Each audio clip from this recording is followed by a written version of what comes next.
In India, shrines are ubiquitous on hilltops, by the roadsides, beneath trees, inside courtyards, inside shops and factories, and everywhere.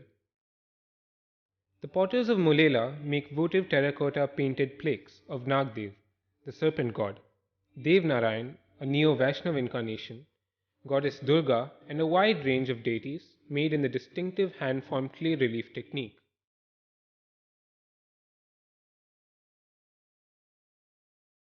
Molela is situated near Udaipur, the city of lakes, and Nathdwara, an important pilgrimage site in Rajasthan. Molela is at the foothills of the Aravalli range and near the river Banas. Each year, during January February, several tribes travel great distances to Molela, accompanied by the Bhopa or priest shamans who help each family identify the deity appropriate for them. The priest leads the procession from Molela to the banks of the river Banas, where the deity is worshipped with prayers and feasting. The groups return to their respective villages, where the deities are installed in a shrine and worshipped. The Molela potters are solely permitted to craft the votive plaques for the tribals, and thus develop a deep bond through many generations of service. Molela has 40 potter families belonging to the community of Khumbas, of which only 14 families are engaged in making the votive terracotta painted plaques. Plastic clay obtained from the local ponds is mixed with donkey dung, rice husk, and water and kneaded into the required consistency by the women of the family. The craftsman works with concentration and uses his body to carry out a number of actions: rolling, wedging, flattening, and leveling the clay into a large rectangular plaque.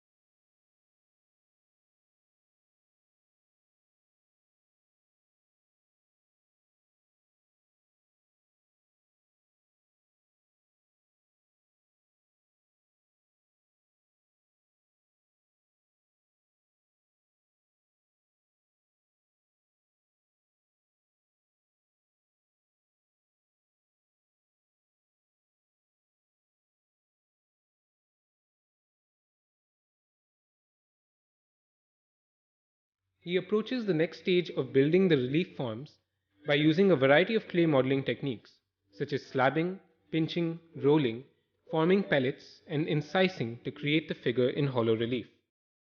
He transforms the lump of clay with great virtuosity, using simple tools, and visualizing the deity using his experience and sensibility, which derives from his religious conviction and devotion to the Lord Dev Narayan.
The plaque is sun-dried and fired in an indigenous kiln.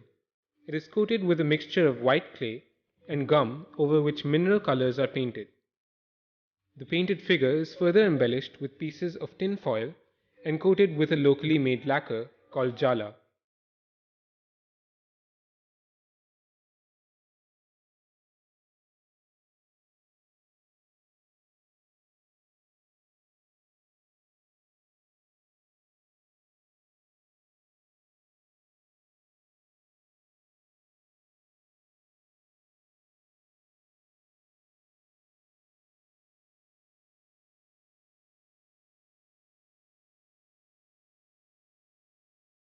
Terracotta plaques of the goddess Durga are installed and worshipped at a temple in Molela. The Bhopa or priests also belong to the Kumhar community and they consecrate the terracotta plaques for the tribals which are made for them by the potters. The cultural threads that bind three communities, the potters, the priests, and the Bhil, Meena and Garasia tribes of Gujarat and Rajasthan, and the Gujjar and Garijat tribes of Rajasthan, is unique to the votive terracotta craft of Molela.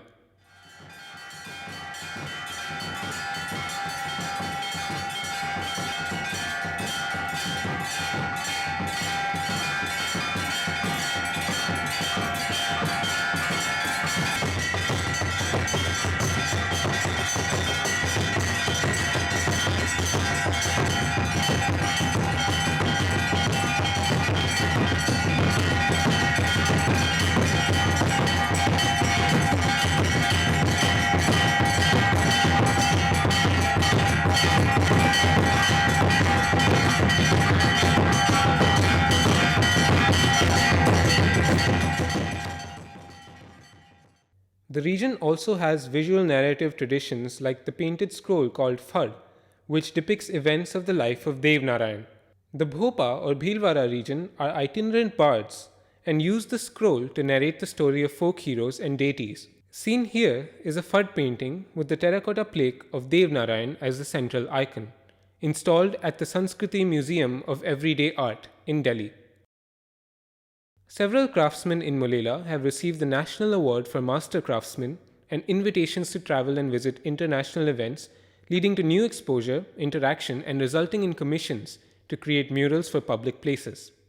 These have encouraged craftsmen's creativity and given opportunities to visualize secular and contemporary themes and to explore the narrative potential of their craft. The recognition has contributed to improving the economic status and well-being of only a handful of potters. The challenge lies in extending this to much larger groups of potters and artisans.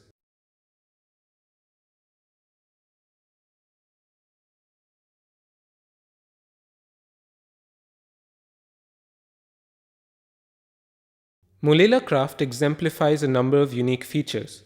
At the community level, it uses visual expression embodied in the hollow clay relief plaques to bind three local communities: the potters, priests, and tribals in a symbiotic cultural, social, and economic relationship.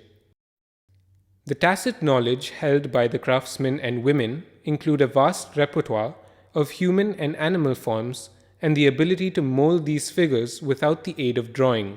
Further, their understanding of the material and process is evident in their ability to produce stable offerings that do not crack or warp through the extreme stages from wet clay, the sun-dried stage, to the fired terracotta. This represents a body of technical knowledge that is part of the traditional wisdom of these craftsmen.